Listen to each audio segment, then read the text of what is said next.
This is me. This is Allie. We're married. But our pop culture references go over each other's heads. So this is the show where we bridge our cultural gap. This is Allie Hasn't. Hey, everybody. Hello. Welcome back to Allie Hasn't. I'm Allie. And I am Doug. What are we doing today, Doug? Whoa. We are watching a movie. Okay, cool. This is our last video that we're recording in our little home. Mm-hmm. We are moving soon. Literally little. Very little. So we are upgrading to a bigger... We're moving into a house. And so it'll be very exciting, but, I'm going to miss our little hovel here. But, we're on to bigger, better things. Allie. Yeah? Today, we are watching Lost in Space. What is this? This is a movie. Okay. We're watching a movie? Yes, we are. Actually, this month is its 25th anniversary. That worked its way into my calculations watching this a little bit, but it was a movie that was very special to me growing up. I watched it in theaters for my 12th birthday party. Wow, so he's really showing his age. I watermarked my age right there in the corner. So yeah, it's just a movie that was very special to me growing up. I had a blast in theaters watching it. Yeah, I don't know. Have you heard of it before? No, never. Have you heard of Lost in Space in any sense? No.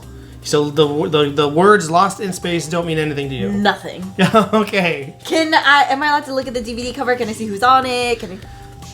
Apparently no. I kind of want some of the people in it to be a surprise. Oh, okay. There's people I would recognize then. Yeah. Oh, awesome. Okay. Lost in Space was a 60s TV series. It was about a family who was lost in space. And how does one get lost in space? Well, truthfully, I don't know how they got lost in space in the series. Oh. And as for how they do it in the movie, I guess we'll find out. Okay. More recently, there was a Netflix Lost in Space TV series. Oh, okay. So this is the kind of like the awkward movie in the middle of those two things. The old TV series was very successful. The new series, I think, was pretty successful because they made, 3 seasons of it. And then there's this movie, which I think was supposed to start kind of its own, like a movie series, but there is only the one film. So. Okay. And any questions? Any expectations? I have so many, but you're not going to answer them, so... All right, so then I guess we might as well just begin. Okay, let's go. So, there we go, everybody. That is Lost in Space, where the Robinson family is trying to save Earth because looks like we did a bad job at not polluting it. So, there's a mission to set up a space bridge to take humanity from one planet, Earth, to a new planet called... What was it called again? I don't know. Alpha Prime. Yeah, as Alpha Prime, it's not important. We'll never get there. There's a saboteur on the Robinson mission to travel to Alpha Prime.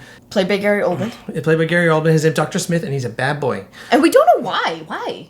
He was an operative for the terrorist organization. It's Come in. Younger Gary Oldman, I guess, Air Force One era. Mm-hmm. Get off my plane. The results. Pre-flight exams, Dr. Smith.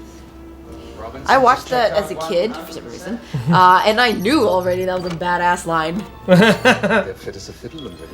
When does Gary Oldman not play the bad guy, aside from Harry Potter? He played Commissioner Gordon in the Batman. That's right. The Dark Knight trilogy. I totally forgot about that. He was good. He's like a great Gordon. I'm still not entirely sure what the motives of this terrorist faction is, but okay, whatever. It's true, it's not entirely clear, but just some bad boys out there. Some bad boys trying to do bad things. Anyway, he winds up sabotaging the mission by reprogramming the robot.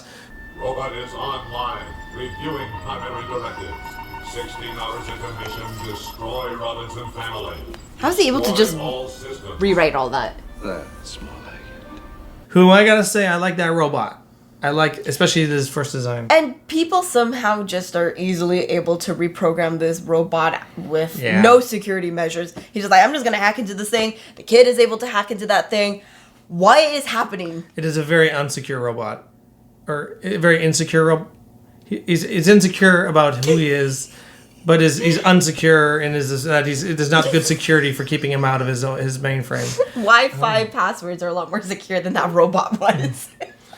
And they fly out to space. You go in cryo sleep. The robot comes out, tries to kill the whole family. But Dr. Smith is also, he winds up getting stuck on the ship because of a double cross. And then... this is still the first act. We had a Destroy big toy of that robot that was like Destroy Jupiter. this big. It was really cool. It just kept breaking like arms and stuff, kept falling off. it was like, okay, well, we played with it to death. I do like that design though. And then the credits start playing. Yeah, seriously. They managed to stop the robot, or at least Will does, because he hacks into his brain because that's an easy thing to do. I think this mission goes great so far. Yeah.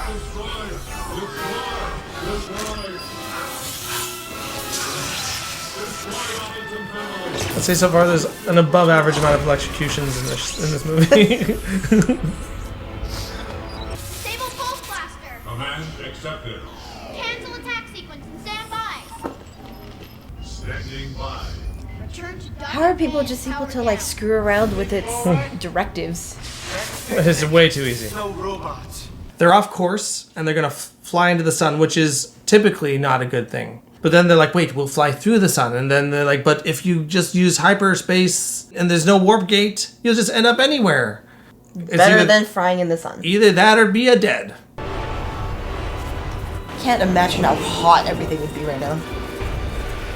Yeah, this is it. We've all been there though.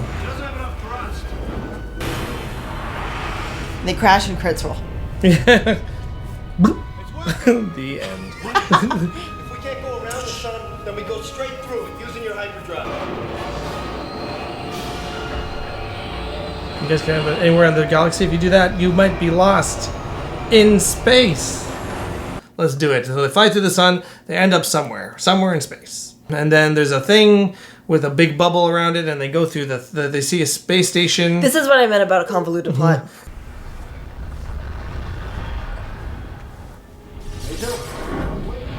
I'll wait later. You are... Oh my god. I hate this guy. This guy would never rise the ranks in the military. He takes way too many risks and just like, I just care about myself. I'm gonna take all these risks and endanger everyone's safety. Screw you, man. They inadvertently access the future where they find the rescue ship that was sent trying to look for them after they went missing, and tried to board the ship, come across alien spiders.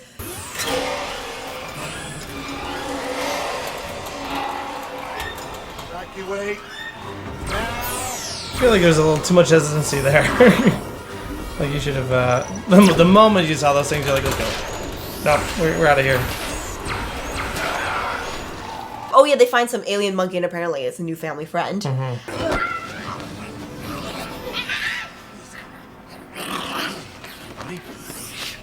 Oh, yes. I actually forgot about this little creature. Gollum? Looks like a child. Don't look at it like it's cute. Evil doctor gets scratched by spiders. And they blow up the ship that the spiders were on, because spiders, you know what? Sometimes it's just what you can do. But they really should have given it a bit more of a berth before blowing it up. They may be attracted to heat and light. I'm bringing the Proteus fusion drives online.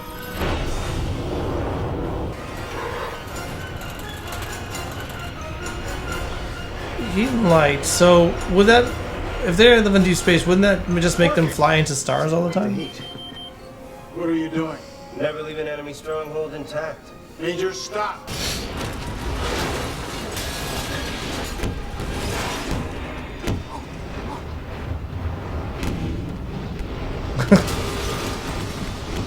Looks like he's enjoying that way too much. It's coming really fast. Gravity harnesses now. Could you not have waited until you're out of the blast range before you detonated it? No way he would ever become a major. He's so reckless. The major twat. And then what happens after that? That's when they crash on the They planet. crash into this alien planet. Mission medical, I'm alive. Me too. Robotics. I mean, I'm alive. No one cares. West's Paul excuse for piloting skills notwithstanding. Okay, that's funny. Back in Kansas at last. See, here's the thing: that Gary Oldman's like the difference between Gary Oldman and Matt LeBlanc is that Gary Oldman's delivery on like witty lines is actually funny. I mean, it's an unfair comparison. Gary Oldman's amazing. They're different leagues of actors. And then they are trying to figure out how to get off the planet. And what happens to Earth? Who knows? Yeah. Cool. So let's talk about it. Yeah, Lost in Space. That was rough. Didn't like it, eh? Matt LeBlanc is not lead man material, man. The guy's probably a nice guy, but the way that he was written and the deliveries of like these supposedly witty one-liners did not work. To be fair, if I watched this maybe in the same age that you were, like around 12, I think I would have loved this movie. You get the cocky space marine. What was he? He's just like a fighter pilot. Who gets the girl. It's a story about family, but it's so convoluted. There's like what I imagined was essentially going to be the Martian, but in the 90s, like trying to figure out practical ways to get back to Earth or whatever. But it just became a story about like there's time travel and aliens, and it just became very strange. There's a lot of like practical things that really did not make sense in the movie and just was glaring. Like, I understand that you're sacrificing 10 years of your life to get to this destination to save the future of humanity. Why are you bringing your family with you? Well, like, logically, why are you bringing your family with you? Because I don't want to be without them. They can't live without a dad. Dude, the consequences of failure would be their deaths. Also, like, shouldn't it be like a team of like scientists and researchers building the hypergate? Anyway, it was like stuff like that where I was kind of like, what is going on? So that's the whole premise of the show, though, is the familial aspect. Because their names are Robinson. It's essentially Swiss Family Robinson in space. Swiss Family Robinson. Okay. You don't know what that is? No. Oh. Swiss Family Robinson is a famous piece of literature in which a family gets stranded on an island and has to figure out how to survive. Wait, I think I do know this. Except I watched it in a movie. Yeah, there's been a lot of adaptations of it. Yeah, okay. That's the concept, is it's supposed to be Swiss Family Robinson in space. So you can't really blame the movie for just building on its core idea. And I think they did a good job at justifying that. The only way that this guy would take the mission is if he could have his family with him and they wouldn't be separated. I actually really appreciate that. I think to me, in just like a general story standpoint, it would make sense if it were more like a TNG thing where like a whole bunch of... It did make sense that there was literally only one scientist / researcher that was working on this. Yeah, actually, I think that's a good point in that there should be... I think there should have been a lot more crew. Yeah. Whereas like if you had more like a TNG thing going on and then they had their families each... But then again, this would be like a series worth of stories and not a 2-hour thing. I cannot stand West.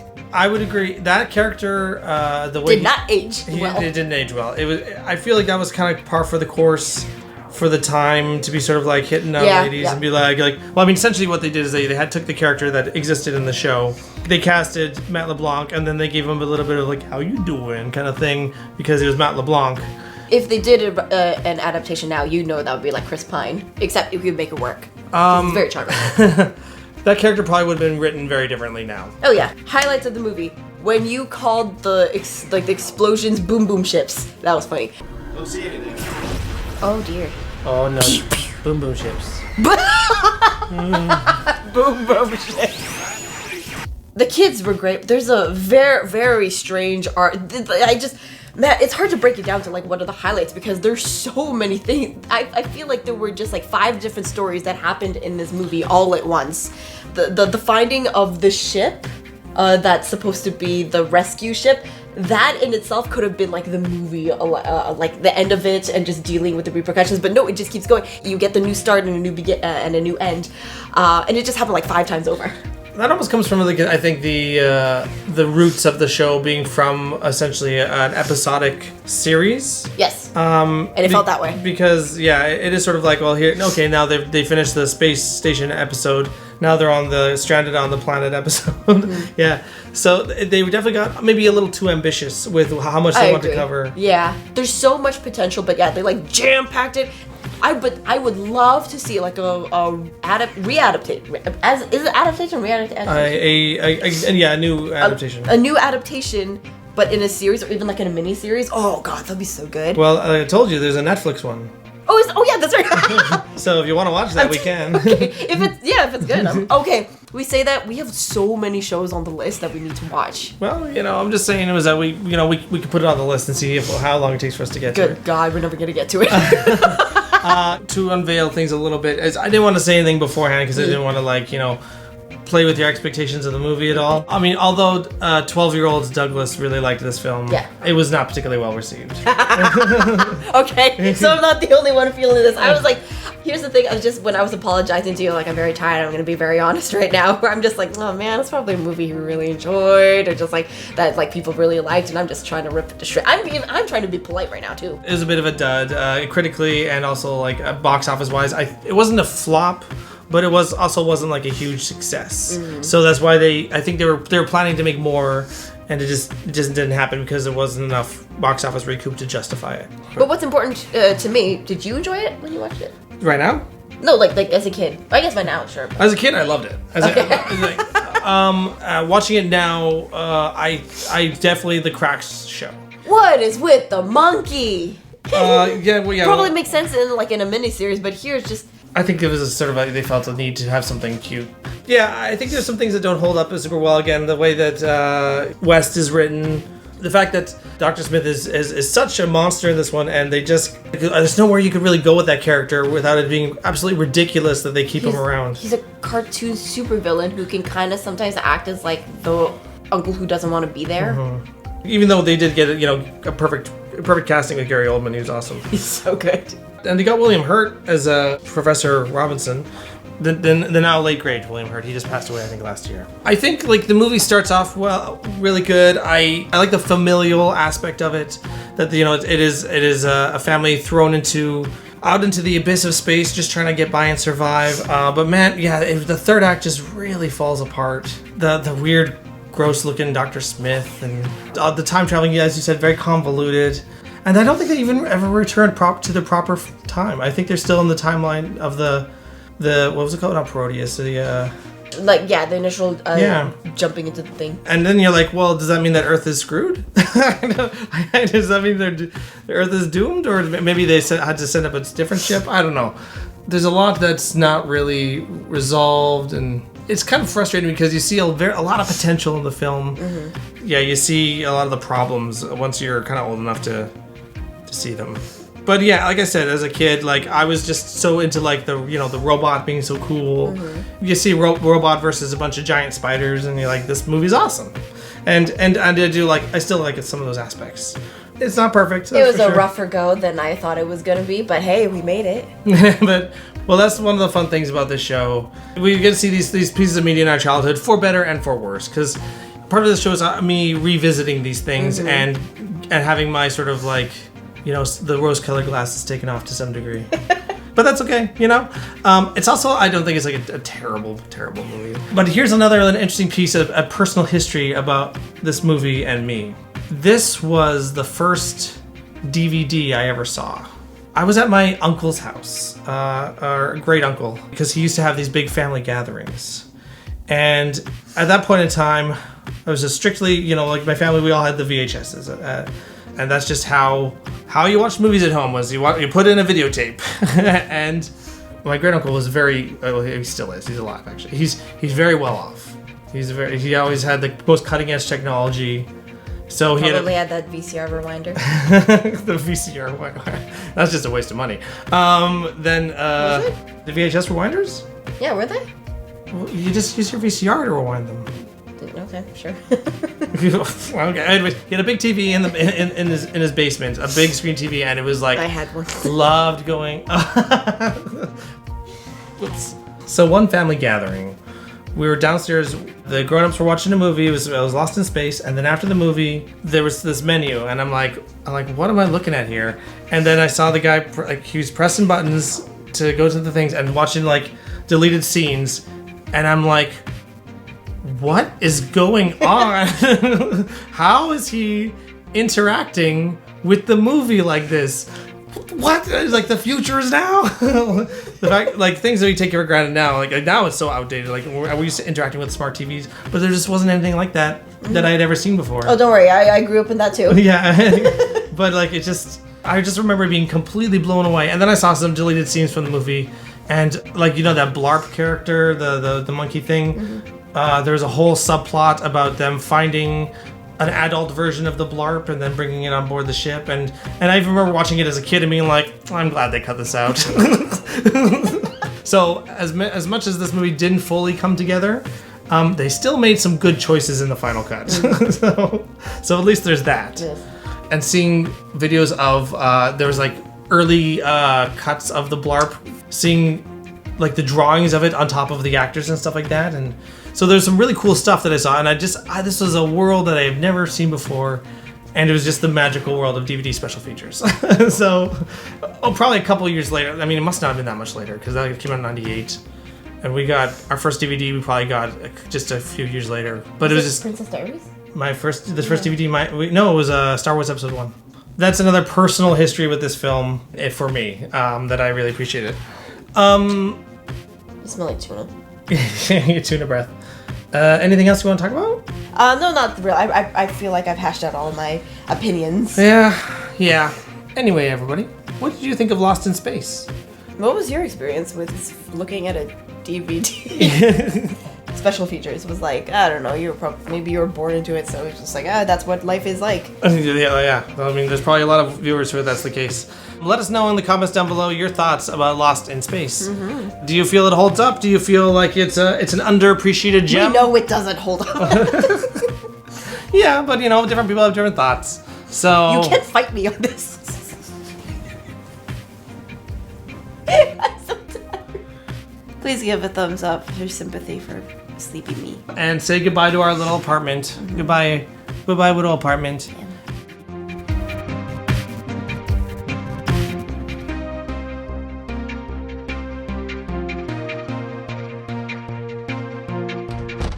You see my nipples on here? I don't think.